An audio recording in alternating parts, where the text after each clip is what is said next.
Have you ever wondered how Martin Luther King Jr., a man of such influence, began his journey?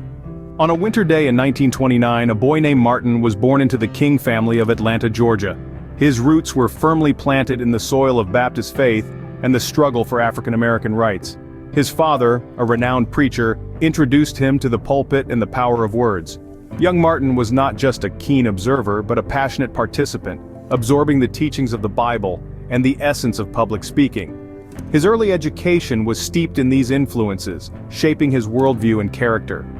Martin's interest in theology deepened over time, drawing him into the study of faith and its potential to effect change. It was this deep-rooted faith, coupled with an unyielding desire for equality, that would guide him in the years to come. Thus, the stage was set for a young man inspired by his faith and a strong desire for equality to step onto the world stage. From a young theologian, how did Martin Luther King Jr. become a civil rights leader? After his early years, Martin Luther King Jr. pursued further education, earning a doctorate in systematic theology from Boston University. But it was in Montgomery, Alabama, where he first stepped into the national spotlight.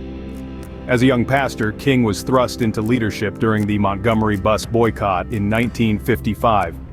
The boycott, sparked by Rosa Parks' refusal to give up her seat, lasted for more than a year, and King's role cannot be overstated. His passionate speeches and unfaltering commitment to the cause helped maintain the momentum of this pivotal protest.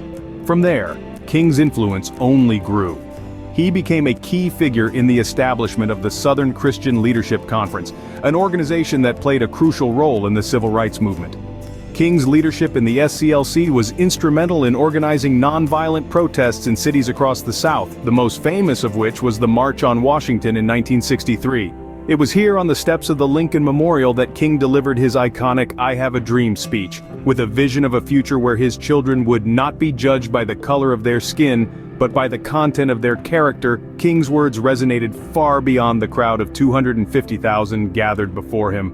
King's words echoed across America, stirring the hearts of millions and galvanizing a movement for equality. Martin Luther King Jr.'s life was tragically cut short, but what legacy did he leave behind? In 1968, a bullet silenced one of the most influential voices of the civil rights movement. The nation plunged into grief, mourning the loss of a leader who had dared to dream of a world where character mattered more than color. Yet even as the world grappled with this profound loss, it became clear that King's legacy was far from over. In the wake of his death, tributes poured in from every corner of the globe, a testament to the international impact of his work. Among the many recognitions he received posthumously, one stands out: the Presidential Medal of Freedom, the highest civilian award in the United States. Presented to his wife, Coretta Scott King, in 1977, it acknowledged King's extraordinary contributions to the cause of freedom and equality. But perhaps the most enduring testament to King's legacy is not a medal or a monument, but the way his ideas and methods continue to resonate today. His philosophy of nonviolent resistance, his belief in the power of love to overcome hatred, his fight for economic justice. These are not relics of a bygone era, but guiding principles for those who continue to strive for social justice today. King's dream has also found institutional recognition. Each year, on the third Monday in January, the United States observes Martin Luther King Jr. Day, a national holiday in his honor.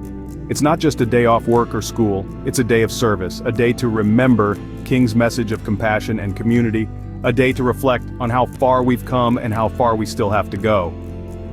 King's legacy is also seen in the countless streets, schools, and buildings named after him, in the quotes that inspire us, in the marches and protests that echo his call for justice. It's seen in the eyes of every child who learns about a man who had a dream, and in the hearts of those who strive to make that dream a reality. King's life may have ended on that fateful day in 1968, but his dream did not. It continues to inspire, to challenge, to provoke. It reminds us that change is possible, that hope is never futile, and that love can indeed overcome hate. Despite his untimely death, Martin Luther King Jr.'s dream lives on, influencing generations to strive for a world where character supersedes color.